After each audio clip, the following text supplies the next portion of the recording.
Okay, so let's just be brutally honest.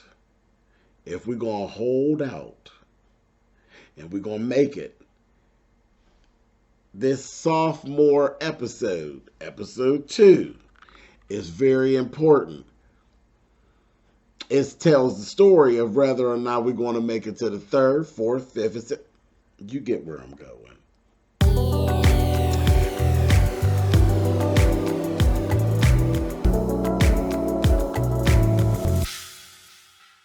Hey guys, thanks so much for clicking on the video. This is my review for Love and Marriage DC. As I was saying, I'm talking about sophomore episodes. Episode 2 is more or less more important. It's just like when you're doing an album. Episode 2 is a bit more important than episode 1 because people will watch episode 1 and say, oh, maybe. I don't know. And they'll give episode 2 a try. But when you bomb episode 2, sometimes you don't actually get another go round on episode 3. And this is what happened here with me with Love and Marriage DC. And I am just being honest. Episode 2 felt very much like a filler episode. I'm like, I don't know, honey. I'm nervous. And I'm trembling.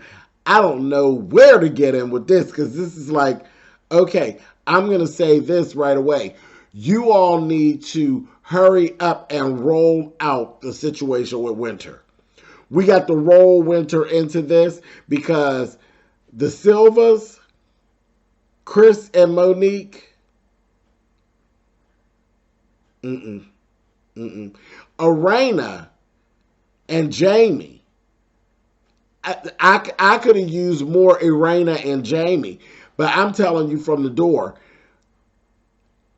the Silvas and the Samuels ain't going, them two S's, them two ain't going to hold me. So I'm going to need more of Jamie and Irena, and I'm going to need Winter to be rolled into this to keep me involved. Now, I'm going to go on reputation. Okay, I'm going to go on what I know. And I'm going to hang on because of Carlos. Nothing else. Because I don't know these people. I know them Samuels. And if it was just for just the Samuels, I wouldn't even be here. I'm hanging on because of Carlos. But this episode was not good. In my opinion, it was not. This is not a good sophomore episode. Not at all. Carlos, I'm shocked. But that's all right. That's all right, baby, because your name holds a whole bunch of weight in these streets. So I'm here with you. Love and Marriage, DC. I was excited last week. I walked off from this and said, like I said, I'm nervous and I'm trembling. That's how I felt from the beginning all the way through the end. Let's go on and talk about it. Ashley and Monique sat down and they basically talked about their struggles. Okay, listen. The storyline of my husband's not giving me enough time. I need him to do more with these children. Not on my Saturday. I'm sorry. It might be any other day of the week. But on my Saturday, I'm just being honest. I'm being honest. I'll find myself rolling this and watching it on a Wednesday afternoon. Because on my Saturday, I would prefer to sit on my porch and have lemon, Bacardi Limon, and ice. Than to sit inside the house and watch, and then it's the summer. It's summer. You honestly believe I'm going to sit in the house and listen to Ashley and Monique bitch about DJ Quicksilver and Chris Samuels Not spending enough time with their kids. No, I'm not. No, I'm not going to waste my time in here watching it, and I'm not going to waste my time in here talking about it. I'm not going to do it. So we won't just breeze through. This is going to be a short one, kids. So here we go. Ashley and Monique, boom. They're talking about that same old, them struggles. There was a funny little line about Botox and underarm lipo. I don't know. I've heard about that a long time ago. I watch a lot of reality TV. I heard a long time ago. Botox stops you from sweating underneath your arm. I don't know what that chemical thing is where it makes the sweating stop. I don't know. I couldn't really go deep into what it does to the sweat glands. For me, it's very scary. Okay? Sweating is a natural thing. Your body sweats because it's supposed to. So, the very first time I heard that, which was years and years ago, it scared me. I'm not putting Botox anywhere that's going to cause my body not to do the natural function of what it's supposed to do. I mean, you see these wrinkles I got on my forehead? I earned every one of them. Now I could get some shots, and it'll smooth it out, baby, and I'll be looking like a old, fresh, gray contact wearing egg, honey. But no, not necessary. I'm 50. I'm 50. And I've earned every line across my forehead. So to each his own. That, I ain't got a real big bad thing with that, because that's just basically stretching the skin out. You stretch your skin out and it fills that up. And it makes it smooth. And then you look like shit. The cone heads. That ain't no big deal. But up underneath my arm, your body sweats to cool itself. Yeah, I understand, ladies. You know I do drag. So I understand you don't want to be staying in your clothes or messing your clothes, or even sweating is gross. But it's necessary. It's necessary. So that literally, and this is just on a personal, because we really ain't got nothing to talk about. So we're just talking. Okay? We're just shooting the shit right now. And I'm just telling you personally, under my arm to stop sweating, I just can't. I can't do it. That scares me. That really scares me to say I'm not going to sweat under my arm. That can't be healthy. Nope. I need more information. I need somebody to come. Listen. Somebody reach out to me. I would love to do a lovely interview or a chat live to find out more about what that whole thing is. It just doesn't sound safe to me. It really does. It sounds like the long-term effect would be something that wouldn't be too hot. Listen, put some stuff down in the chat. Or if somebody wants to reach out to me, we could definitely go and have a chit-chat. Lovely chit-chat. Maybe at my Kitchen Table Talk Live segment on my channel. I would love to have that conversation, because it's been years since I heard about that. It scares the hell out of me. Anyway, moving on. There's a little saying here, Quicksilver and the CIAA weekend. CIAA weekend was going to be happening in Baltimore. Naturally, it's a big deal. It's bringing him bookings. He has to go to her to tell her it's going to cause problems at home. And it absolutely did. Like I said, moving on. Okay. Then we got Monique goes down to, is it WPGC radio station? They are considering bringing her in. As you know, we all know Monique, so she feel like she already got it. But it's a morning show in D.C. asking her, possibly to be coming on board and doing a morning show from 6 to 10, which would actually bring more drama in her house with the timing, because Chris would have to deal with the kids in the morning.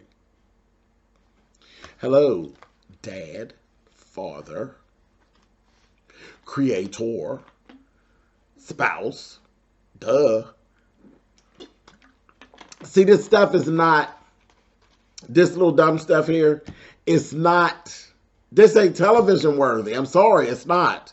Moving on. This was the funny part, though. This was the more interesting thing, is the man who's in charge said, see, let me explain to you. I don't want you bringing me reality TV drama. I don't have that to do. So this is where you got to kind of watch, because on the other show, Monique, her name kind of got frazzled in that kerfuffle they had over there. And now you're having to explain yourself and trying to exonerate yourself from, the clownage that took place in Potomac now that you're down in D.C. So that was more interesting. See, that was more worthy of my time on a Saturday evening. Take a note. Move on. This was a mess. Chris sat down with Kevin, which is Winter's husband. I said, this is a weird dynamic. This is a weird dynamic, because Chris was literally sitting, getting all in Kevin's business. I was like, that's different. I don't know about that. I don't know how I feel about that, but that's different. That's different. This is usually a conversation that the women have. But he's basically listening to Kevin's side of the story, and it's the complete opposite of what Winter's saying. Winter she's bitter. She's bitter, and she says it's one way. Kevin is saying something different. She basically can't stand him. She feels like she got bamboozled in the whole marriage and who he actually was, and he actually lived with his mama, but he told her he had an apartment, but it's really the basement of his mama's house, and it was this quick marriage and all of this. But he's talking how much he loves her, how much his children are missing, and integrating with her children, and this, that, thing, that. And it's just two separate stories. Personally, it feels as though Chris is too involved, and Monique is absolutely too involved. That's what it feels like. I'm like, this is weird. That feels weird. Moving on. Again, not enough for my Saturday evening. Moving on. So then we meet Neil. Got Neil, Quick, and Jamie. They sit down, and they are having this conversation about the CIAA weekend, and it's just a little friendly, competitive banter. And then they start talking a little bit about jealousy, spouses, and the nightlife. Okay, I mean, that's it. Everybody knows what that's about. DJs are sex symbols. They are. That's all there's to it. They are a job that goes with. They're just like athletes. DJs they get into positions where they may cheat. They get into positions where women hang on to them. So for the spouse, you have to have a lot of understanding and know exactly what you got going on, and that your man is your man. And if your man is not, if you have then you have a problem. That's it's just all. Last night a DJ saved my life. Yeah, sometimes the DJ will pull your panties down. You just got to, that comes right along. They're just like athletes. You got to watch. You got to watch with that. So they talked about that a little bit. I was like, okay, cool. Then we actually had Ashley and Quicksilver, which was kind of funny to me because, of course, they're having this whole vegan dinner party over at Monique's house, and these two that went to eat before they went to the Samuels house. I found that absolutely hilarious. Now that, for me, was funny. That's good reality TV. That was funny as hell. And shady as a mother. I liked it. It was cool. So, I was like, I always think that stuff like that, like, oh, shady, I would do it, child. I'm going to eat. I ain't coming over here playing with y'all with these impossible burgers and whatnot. And that's what you want to do, that's fabulous. But y'all, I'm eating before I come. And I laughed because they was over there eating shrimp and some fish. I was like, didn't y'all think that they would actually smell that on y'all? But whatever, that's a whole nother situation. Y'all just come in there smelling fishy. But okay, anyway. So I thought that was funny. But then I was like, now come on, Quick, wait a minute now. There was a little piece in there where he was talking about, let me put this cucumber in your mouth and stuff. I was like, I don't know how I felt about that. Like, it was a little, did that come off a little crass to y'all? The little jokes about putting the cucumber in her mouth and how he ain't got no small cucumber. He ain't got no shrimp. He got a big cucumber. I was like, I think they thought that was going to come across sexy, but it kind of came across like TMI, TMI. I don't know. I whatever. Moving on. Let's go on to the dinner party. They get there. Irena, girl, you look fabulous, but not for a dinner over at the Samuels house. All that titty out, that was like red carpet stuff. I mean, what doesn't cover but your nipple? That was too much. You literally in a gown. You're in a gown, and Monique got on a skirt and a blouse. So you were overdressed. You were overdressed and underdressed all at the same time. Very interesting. Ashley does not like winter. Period.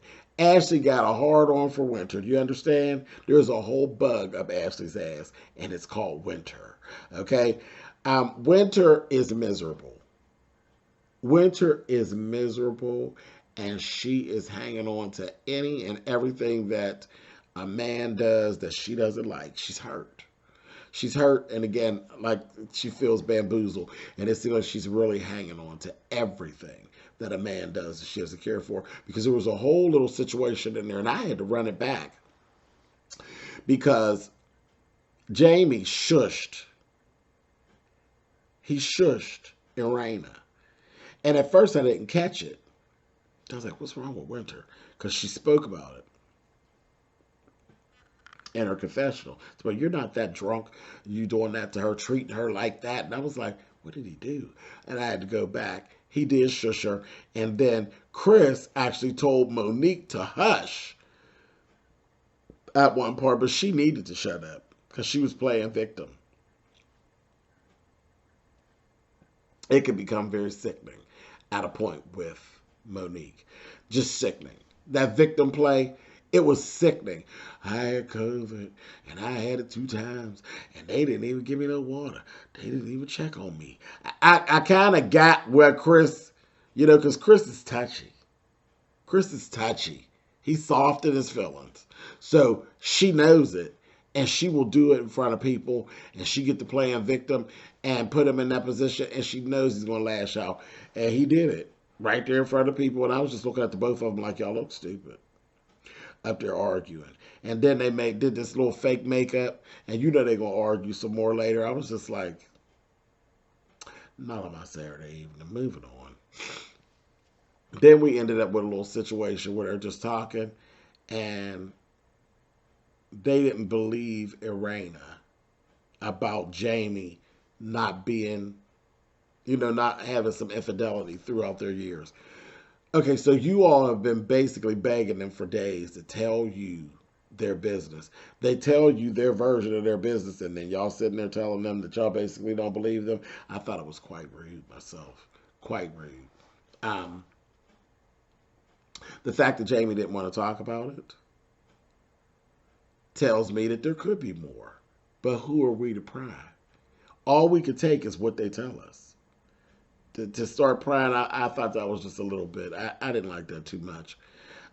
Winter then goes ahead and tells her story. She's telling her story because, of course, they bring it out. And Monique's like, yeah, well, Chris went and talked to Winter's husband, Kevin, and he's telling him the whole different situation. He bamboozled him just like he bamboozled her. And I'm like, you are way too invested, ma'am. Way too invested and speaking way too much of her business too freely amongst these people that y'all just met. Winter's sitting over there. Child Ashley basically states her opinion, and it's just shady. It is just shady. She's basically giving her, girl, you got married too fast. You didn't do your due diligence, honey, and that's why you're where you are now. I said, oh, Miss Ashley. Okay. But again, that's what I'm saying. Listen, that's when it started. I said, okay, well, maybe this is worth my Saturday. We got to hurry up and roll out the winter stuff. Winter and Ashley's clash is going to be the thing that could possibly hold us. I'm telling you right now. The Silvas and the Samuels, time management, storyline, 2 episodes, and I'm sick of it. I'm sick of it already. And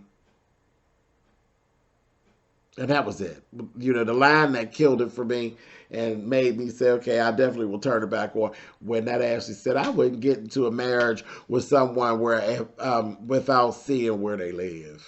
I was like, ain't that the truth? That was Yeah, it's weird that there's a lot. It seems like there's a lot of layers and stuff to Winter, and it just looks to me like Winter probably should have a larger recognition than the show. Yeah, yeah. Ashley's the one that doesn't seem to have a storyline to me. Ashley is like put in a space. I think it looks to me like Winter should have the billing that Ashley has, and Ashley is the one to come in with the drama. But an actual storyline that sells is Winter. But again, Carlos is the master. We're gonna trust it, and we're gonna sit here. But I'm gonna say, episode 2, season 1 is a for me, but that's okay because I'm gonna see y'all next week, and we're gonna do this again, and we're gonna see what happens in episode 3. But I had to be honest. I have to be honest because I didn't have anything really for you. I really didn't, and that's something I can't stand. As a reviewer, I do reviews. I don't do recaps. I talk about what caught my attention, and there wasn't very much that caught my attention. So that put me in a position. Okay? So, on that, listen, we're going to give it another go. We're going to roll with my Carlos, honey. We're going to roll with my Carlos King. We're going to come on back here. We're going to try this again next week. But this one was a hiss, boo, hiss. Just being honest. I'll see y'all next week. Later.